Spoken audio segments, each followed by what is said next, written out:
Happy Sunday! Dating gawi, latag na naman kami sa umaga. May nakilala nga pala akong isang aso na feeling close, hindi ko nga alam dito kung bakit ganyan kumakalapit. Akala mo ako yung owner niya eh. Habang naglalatag pa lang kami, lapit na siya ng lapit. At amoy siya ng amoy sa akin, hindi ko alam kung naaamoy niya dahil may mga aso din kami sa bahay. O naaamoy niya, mabait ako sa mga aso. Or both. Pinangalanan ko nga pala siyang Black Eye. Kasi kung mapapansin nyo, para siyang may black eye. Kasi sa mata niya lang may itim na part. At dalawang bilog pa, saktong-sakto sa mata niya. At ito namang isa, wala pa ako napapangalan sa kanya. Tulungan niyo nga ako mag-isip. Ito kasing isa medyo mailap talaga. At ang payat-payat niya. Hindi ko siya kaagad mapaamo. Pero napakain ko silang dalawa. So ayun na nga.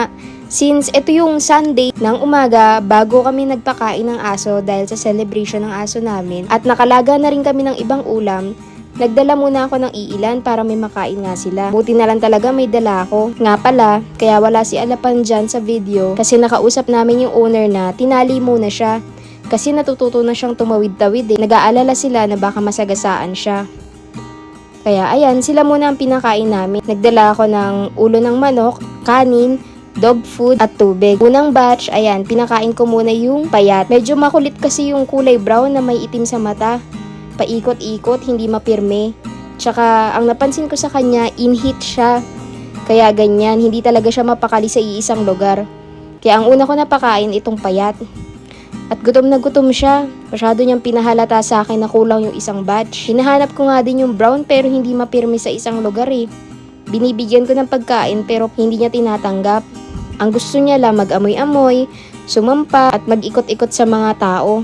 Lalo na sa babae. At dumating din yung time na napansin niya na yung pagkain na binigay ko sa kanya. Yung kulay brown. Kain din siya. Halatang gutom din siya kaso hindi siya makapag-focus sa pagkain dahil in-heat siya. At nakakalungkot nga dito kasi kung mapapansin nyo, may bakat ng tali yung leeg niya. Halatang medyo mahigpit yung pagkakatali sa kanya. Pero buti na lang din at wala na ngayon. Ayan, habang nagtitinda kami, pinapanood ko lang sila. Kasi gusto ko mapaamo itong kulay light brown. Kaso mailap talaga siya eh. Pero alam mo yung ilap na takot lang siya sa una.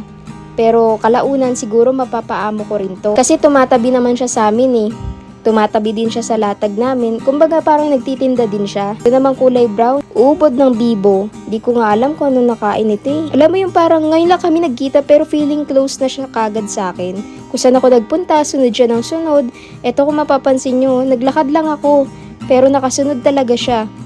Kahit saan ako magpunta, sunod lang siya ng sunod. At ito namang brown, ayan, bantay lang talaga siya sa tindahan namin. Ito naman, nakayakap na siya sa asawa ko, diba? Feeling close. Pinapaamo kasi namin para hindi sila mag-angil sa amin. Iba talaga minsan pag nagpapakain ka, no? Isang beses mo lang sila pinakain pero yung loyalty nila kagad binibigay nila. 100%. Nalungkot nga ako nung pauwi na kami kasi parang ayaw nila kaming paalisin. Paikot-ikot lang sila. At doon kung saan nakapark yung e-bike na gamit namin, nandoon din sila, ayaw nila umalis. Kaya ang tagal namin bago nakaalis kasi nakaharang sila sa mismong e-bike namin.